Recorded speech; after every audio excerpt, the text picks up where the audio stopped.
Action contre la faim est une association spécialisée dans la lutte contre la faim et notamment sa forme la plus grave, la malnutrition.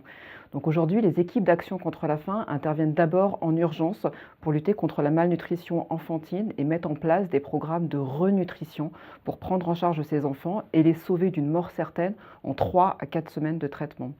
Ensuite, nos équipes interviennent dans le domaine de la sécurité alimentaire pour faire en sorte qu'on puisse restaurer l'autonomie alimentaire de ces populations et faire en sorte que ces familles puissent nourrir à nouveau leurs enfants.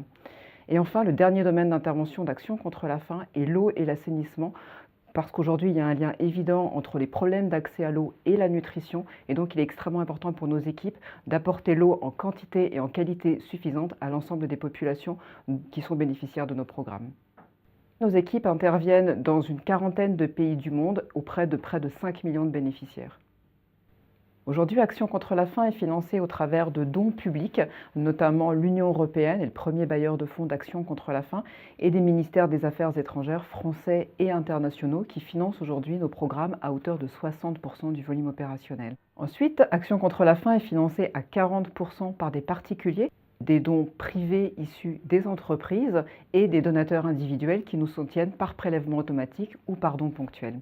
Les dons privés sont extrêmement importants pour Action contre la faim parce qu'ils nous permettent d'abord de financer nos programmes dans des situations d'urgence et nous permettent ensuite d'intervenir là où les bailleurs institutionnels publics ne veulent pas financer nos programmes. Donc ils sont aujourd'hui hautement stratégiques pour l'association. Les fonds privés nous permettent d'intervenir en urgence, contrairement à des fonds publics. Les fonds privés, c'est la réactivité d'une organisation d'urgence, c'est aussi la souplesse d'une organisation d'urgence. Lorsqu'on va solliciter des fonds publics, il faut négocier, discuter. Souvent, les fonds publics sont soumis à des décisions politiques. Les fonds privés sont mis en œuvre directement par l'organisation au service de son mandat. On est donc libre de les utiliser comme on le souhaite, très vite, extrêmement rapidement en fait.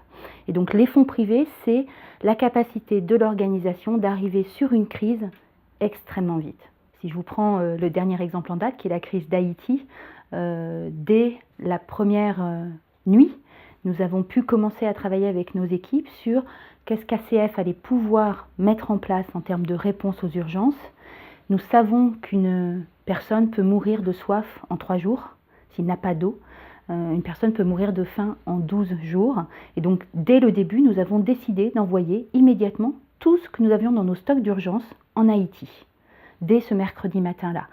Les fonds privés, dans ces cas-là, qu'est-ce qu'ils nous permettent de faire? Ils nous permettent d'affréter un avion immédiatement, de prendre la décision, de dire, voilà, la liste de nos stocks, c'est ça, on les met dedans, ça répond à une urgence et on y va. On n'a pas besoin d'attendre la réponse de bailleurs institutionnels qui vont prendre 2, 3, 4 semaines parfois, même dans un cas d'extrême urgence comme celui-là. Alors que voilà, pour préserver la vie, il faut aller vite, il faut aller extrêmement vite, il ne faut pas perdre une journée pour trouver un avion et envoyer du matériel.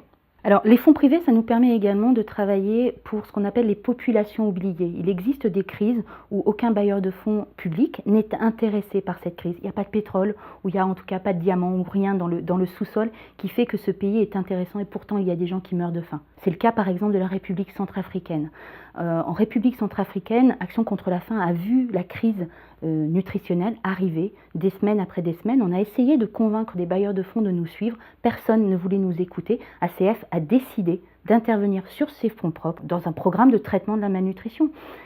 Ça nous a permis de convaincre tout le monde également que nous avions raison, que la crise était bien là et qu'il fallait venir nous aider. En ça, les fonds privés, c'est ce qu'on appellerait un effet de levier.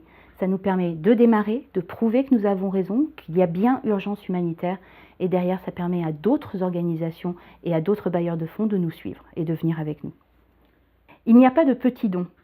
Tous les dons sont importants. Pour vous donner un exemple, il nous faut à peu près 30 € pour prendre en charge le traitement de la malnutrition d'un enfant pendant 1 mois. 1 mois, c'est le temps qu'il faut pour le renutrir. Il ne faut pas beaucoup plus.